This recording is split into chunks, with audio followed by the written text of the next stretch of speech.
there. Subscribe to my channel. And also press this bell icon. Nama aktor dan sutradara film Hong Kong Stephen Chow ramai dibicarakan belakangan ini. Stephen Chow dikabarkan memiliki utang yang kian menumpuk terhadap investor dan mantan kekasihnya.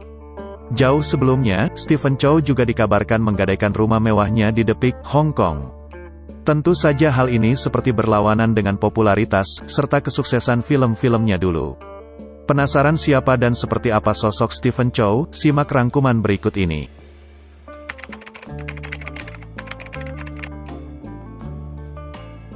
Terlahir dengan nama Zhou Xingqi atau Pinyin di Hong Kong 58 tahun lalu, Stephen Chow merupakan sutradara, aktor, sekaligus produser. Orang tua Chow bercerai, dan dia dibesarkan dalam proyek perumahan pemerintah bersama ibu dan neneknya. Saat muda, Stephen Chow melihat film Bruce Lee dan menginspirasinya untuk menjadi bintang seni bela diri. Setelah melihat Fist of Fury yang dibintangi Bruce Lee, Chow muda memutuskan untuk mengikuti jejak idolanya dan menjadi seorang aktor.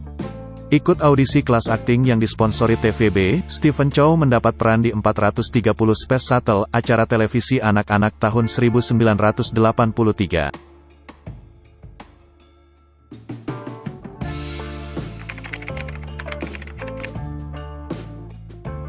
Mendapat peran pendukung di sejumlah film, memparodikan beberapa adegan dari film terkenal, perlahan membuat karir Chow meroket.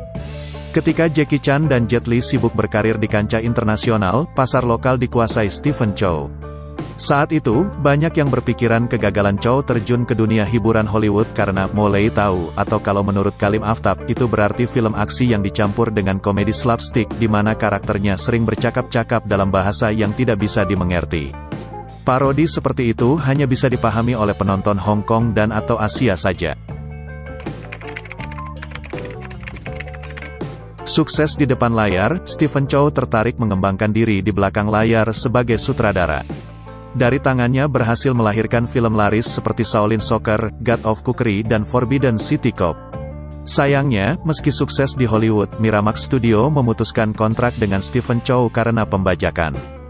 Tak hanya itu, Chow bahkan sempat dilarang tinggal di Kanada karena tuduhan terkait dengan The Triad, geng mafia Hong Kong. Padahal, Chow ingin ke Kanada untuk mengembangkan karir dan menghasilkan film berkualitas. Akhirnya, Stephen Chow memutuskan untuk membuat film Kung Fu Hustle 2004 dengan menggandeng Sony Picture Classic.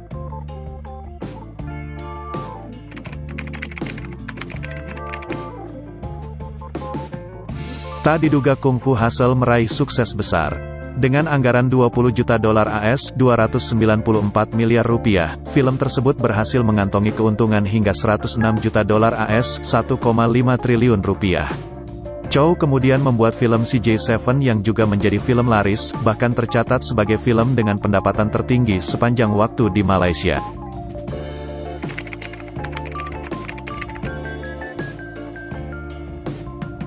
Sejak tahun 2010, Chow lebih aktif sebagai sutradara.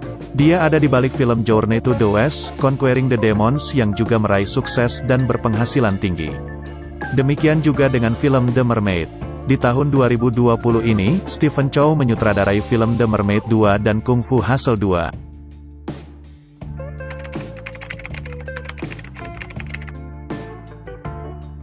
Stephen Chow pernah berpacaran dengan artis Karen Mok yang sempat membintangi sejumlah film bersamanya. Kemudian, Chow berpacaran dengan Yuen Feng selama lebih dari 10 tahun. Sempat dikabarkan berpisah, Stephen Chow dan kekasihnya juga sempat dikabarkan menikah.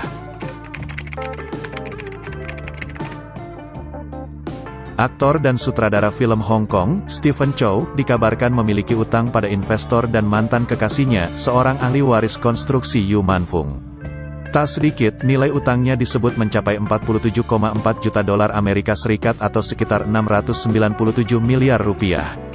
Masalah keuangannya itu diduga bermula pada 2012 ketika Manfung mengakhiri hubungannya dengan Chow yang sudah berjalan selama 13 tahun. Saat hubungan itu berakhir pada 2010, Manfung mengajukan gugatan kepada Chow sebesar $14 juta Amerika Serikat atau sekitar 206 miliar rupiah. Jumlah itu diklaimnya sebagai utang komisi dari Chow atas penjualan rumah mewah di The Peak, Hong Kong.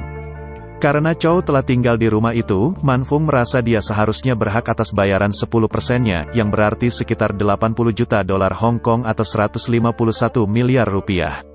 Sebagai informasi, rumah yang dimaksud Man Fung ini adalah kediaman yang sejak awal tahun ini dikabarkan digadaikan oleh Chow.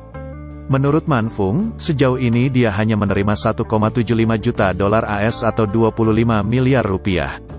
Namun, Chow mengatakan, jumlah tersebut dibuat atas niat baik dan menyangkal berutang komisi padanya. Kasus ini kemudian bergulir ke pengadilan sejak November tahun 2020. Setelah itu, dilaporkan bahwa Chow mempunyai hutang yang menggunung kepada investor. Pada 2016, Chow menandatangani perjanjian taruhan, di mana investor berkomitmen untuk berinvestasi sebesar 230 juta dolar AS atau sekitar 3,3 triliun rupiah di perusahaannya dan dijamin mendapatkan keuntungan sebesar 180 juta dolar AS atau 2,6 triliun rupiah setelah 4 tahun. Menurut sumber, segala sesuatunya berjalan cukup lancar dalam 3 tahun pertama, dengan perusahaan mencatat keuntungan total sebesar 117 juta dolar AS atau 1,7 triliun rupiah. Namun pada tahun keempat, investor hanya menerima 30 juta dolar AS atau 441 miliar rupiah karena pandemi COVID-19 yang telah menjungkir balikan industri film global. Penghasilan untuk kuartal pertama pada 2020 belum dihitung, tetapi nilainya meragukan. Dengan perjanjian yang berakhir dan Stephen tidak dapat memenuhi targetnya, investor sekarang mengejarnya karena kekurangan uang dan bahkan dapat meminta agar dia membeli kembali saham mereka. Pada Juni tahun 2020, ada laporan bahwa Stephen telah menggadaikan rumahnya di puncak bukit dan tidak akan memiliki masalah untuk membayar utangnya. Ada juga pembeli yang tertarik dengan rumahnya yang seharga 198 juta dolar AS atau 2,9 triliun rupiah, tetapi Chow tidak tergerak untuk menjualnya. Apakah Stephen Chow benar-benar bangkrut? Semoga saja tidak. Saya pribadi sangat menyukai film-filmnya dan menantikan sequel film Kung Fu Hustle 2. Cukup sekian liputan kali ini, sampai jumpa.